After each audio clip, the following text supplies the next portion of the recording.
Hello everyone. आज हम कुछ कंबाइन एंट्रीज की पढ़ाई करने वाले हैं। ठीक है, हर जर्नल एंट्रीज की फर्स्ट एंट्री होती है वो मोस्टली कंबाइन एंट्रीज आती है जो 2 मार्क्स के लिए आती है एग्जाम में। अगर ये एंट्रीज आपको समझ में आ गई तो 2 मार्क्स वेरी इजीली आप स्कोर कर पाओगे। इसमें ज़्यादा एंट्रीज भी देखनी नहीं है, सिर्फ मैं 1, 2, 3, 4 टाइप की एंट्रीज आपको बता रही हूँ। ये चारों में सारे टाइप की कंबाइन एंट्रीज कवर हो जाएगी। Now what is combine entries? Combine entries मतलब एक ही एंट्री में 2 से ज्यादा अकाउंट यूज हो गए। जैसे हम अगर सिंगल एंट्री लेते हैं तो एक डेबिट होता है और एक क्रेडिट होता है। तो कंबाइन एंट्रीज में 2 अकाउंट नहीं होंगे, एक डेबिट और एक क्रेडिट नहीं होगा। एक से ज्यादा डेबिट भी हो सकते हैं, एक से ज्यादा क्रेडिट भी हो सकते हैं। तो more than 2, it may be 3, 4, 5 any number of accounts, but 2 से ज्यादा अकाउंट की एंट्रीज होती है उसे हम कहते हैं कंबाइन एंट्रीज। सो हम लोग 4 एंट्रीज करेंगे, 5 मिनट्स में हो जाएगा एंड 2 मार्क्स आपके जेब में। Okay, let's start. See question कैसे होगा? Started business with cash 1,50,000, goods 30,000 and laptop 50,000। तो स्टार्टेड बिजनेस मतलब कैपिटल से रिलेटेड है। अब मैं जर्नल एंट्रीज कैसे पास करते हैं, डेबिट क्रेडिट या क्लासिफिकेशन ऑफ अकाउंट्स के रूल्स नहीं बताऊंगी, जो आपको ऑलरेडी अर्लियर वीडियोस में या जो चैप्टर 2 क्लासिफिकेशन ऑफ वीडियोस है उससे समझ में आ जाएगा।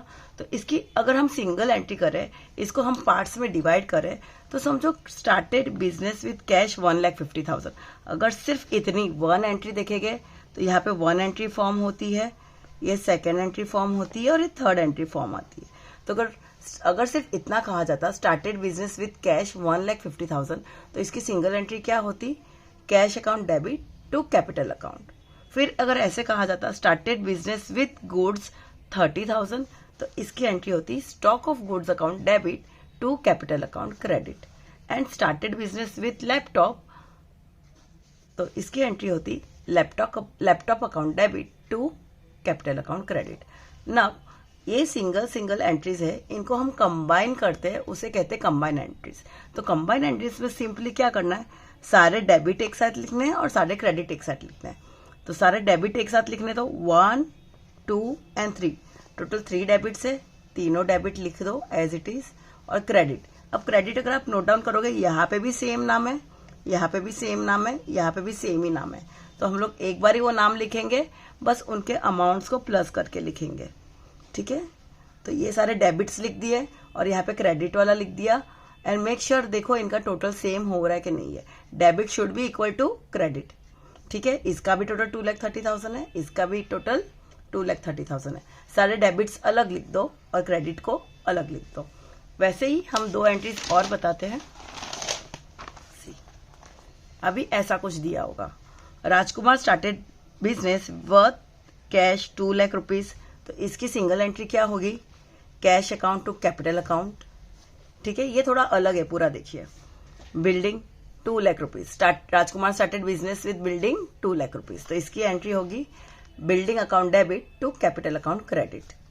थर्ड एंट्री है बोरोड लोन फ्रॉम राकेश। अब राकेश से हमने लोन लिया है, तो उसकी जनरल एंट्री क्या होगी? लोन लिया है तो भी कैश कम्स इन है, कैश अंदर आया है और कहाँ से आया है? To Rakesh loan account credit, personal account है, क्रेडिट द गिवर। अब हमें इस तीनों एंट्रीज को कंबाइन करनी है। तो पहले मैंने कैश अकाउंट लिख दिया, एक कैश है और देखो यहाँ पे भी कैश ही है। ठीक है, कैश अकाउंट डेबिट है, यहाँ पे भी कैश अकाउंट डेबिट ही है। तो हम लोग एक ही बार लिखेंगे और ये भी डेबिट है और ये भी डेबिट है, इसलिए दोनों का अमाउंट हम ऐड कर लेंगे। ये 2 लाख रुपीज और ये 50 लाख रुपीज साथ में लिखेंगे, 2,50,000 रुपीज। अब बिल्डिंग, अब इसकी एंट्री हमने कर दी। अभी बिल्डिंग अकाउंट डेबिट, तो हम बिल्डिंग अकाउंट डेबिट लिख देंगे। Next to Rakesh loan. अभी यहाँ पे और कहीं पे है कुछ राकेश लोन नहीं, तो हम 2 राकेश लोन लिख देंगे। अब यहाँ पे कैपिटल कितना बचा है? एक बार क्रेडिट है, 2 बार क्रेडिट है, तो ये दोनों भी बचे हुए सेम नाम है, इसलिए हम एक ही बार लिखेंगे और दोनों का टोटल साथ में लिखेंगे। 2 लाख प्लस 2 लाख 4 लाख। तो यहाँ पे कैश को हमने 2 बार ऐड किया है, यहाँ पे 2 लाख है और यहाँ पे 50,000 है, तो 2,50,000। But make sure cash account debit कर रहे हो, मतलब ये दोनों डेबिट रहेंगे तो ही प्लस करके लिखना है। एक जगह कैश डेबिट है और एक जगह कैश क्रेडिट है तो प्लस नहीं करना है, ये भी सेम होना चाहिए डेबिट। ठीक है, तो ये सारा ऐसे सिंपल एंट्री बन जाता है।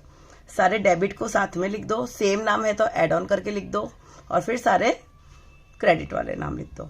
अब दो और टाइप्स की एंट्रीज होती है, वो देख लीजिए। नाउ कभी कभी आपको डेबिट बैलेंस और क्रेडिट बैलेंस ऐसे दे दिया होगा, आपको कैपिटल खुद से फाइंड आउट करना होगा, क्वेश्चन में नहीं दिया होगा, ठीक है। तो क्वेश्चन कैसा आता है, डेबिट बैलेंस ऑन 1 अप्रैल 2019। तो कैश एट बैंक, अगर डेबिट बैलेंस बोला है मतलब ये सारे डेबिट की चीजें हैं, तो हम लोग कैश एट बैंक मतलब बैंक में हमारे इतने पैसे तो उसको डेबिट करेंगे। डेटर्स, तो डेटर्स को लिखेंगे। Next is stock of goods, तो स्टॉक ऑफ गुड्स लिखेंगे। प्लांट एंड मशीनरी, तो प्लांट एंड मशीनरी लिखेंगे। जो अमाउंट दिया है वो लिख देंगे। डेबिट बैलेंस है मतलब इन सबको डेबिट करना है। देन क्रेडिट बैलेंस अलग से दिया होगा, तो टू जो भी क्रेडिट बैलेंस दिए वो लिखेंगे। जैसे कि यहाँ पे दिया है क्रेडिटर्स वर्षा, तो हम सिर्फ क्रेडिटर्स लिखेंगे तो चलेगा, किसी का नाम लिखने की जरूरत नहीं है। तो 2 क्रेडिटर्स में वर्षा लिखेंगे। फिर बैंक लोन लिया है तो हम बैंक लोन लिखेंगे। यहाँ तक सम दिया होगा एंड आपको कैपिटल फाइंड आउट करना है। नाउ कॉमन रूल है debit should be equal to credit, तो पहले हम सारा डेबिट का टोटल कर देंगे। अब इसका टोटल कितना होता है वो देखो, 2 lakh rupees. 50,000 plus 15 plus 35, 1 lakh plus 1 lakh, 2 lakh total हो रहा है। वही सामने क्रेडिटर्स 10,000 है और बैंक लोन 40,000, मतलब सिर्फ 50,000 हो रहा है। तो कितना पैसा कम हो रहा है, बैलेंस करने के लिए कितना अमाउंट कम हो रहा है, तो वो सारा का सारा हम लिख देंगे एज टू कैपिटल अकाउंट। ये 50,000 है, 10,000 प्लस 40,000 50,000, तो हम इसमें से हम 50,000 को माइनस कर देंगे। जो अमाउंट आएगा वो हमारा टू कैपिटल अकाउंट होगा। अब वैसा ही एक और सम है, थोड़ा सा अलग है, देख लो, ठीक है। बैलेंस ऑन दिस, ठीक है, ये सारे डेबिट बैलेंस दिए हो गए, ऐसे लिखा होगा डेबिट बैलेंस, तो आपको लिखना है as it is debit balance. Cash at bank मतलब बैंक अकाउंट रहेगा। सन्ड्री डेटर्स, अब उसमें राम और रहीम का नाम अलग दिया है, हम साथ में ही लिखेंगे debtors. 20 plus 30 which is equal to 50,000 साथ में लिखेंगे। स्टॉक एज इट इज लिखेंगे। बिल्डिंग एज इट इज लिखेंगे। सारे डेबिट बैलेंसेस लिख दिए। अब बारी आती है क्रेडिट बैलेंसेस की, तो क्रेडिट बैलेंस को क्रेडिट 2 करके लिखते हैं। तो सबसे पहले है 2 क्रेडिटर्स, सन्ड्री क्रेडिटर्स, तो स्वप्ना एंड रोहित 2 नाम दिया है, तो 20 प्लस 30 50 हम साथ में ही एड ऑन करके लिख देंगे। देन बैंक लोन कितना है 50,000 लिख देंगे। अब हमें कैपिटल दिया नहीं होगा, हमें फाइंड आउट करना है। और ओके, तो सबसे पहले क्या करना है, सारे डेबिट को एज इट इज डेबिट लिखना है, अब और क्रेडिट को दोनों लिख देना है, और लास्ट एक 2 कैपिटल अकाउंट लिखना है जो हमें फाइंड आउट करना होगा। तो अब पहले इन सबका टोटल कर दो, तो इन सबका टोटल कितना होगा 80,000 plus 50,000 plus 55,000 plus 1,50,000 which goes to 3,35,000। अब क्रेडिट में 2 ही चीज दी है, उनको टोटल कर दो, 50,000 प्लस 50,000 कितना हुआ 1 लाख रुपीज। तो 3,35,000 माइनस 1 लाख रुपीज करो, तो जो बचा हुआ अमाउंट है बैलेंस डेबिट और क्रेडिट को इक्वल करने के लिए जो अमाउंट कम पड़ रहा है दैट इज 2,35,000, तो वो एज इट इज हम 2 कैपिटल अकाउंट करके लिख देंगे। It's very easy and first compulsory combine entry ही आता है जर्नल एंट्रीज में, तो make sure you cover this sum. Okay.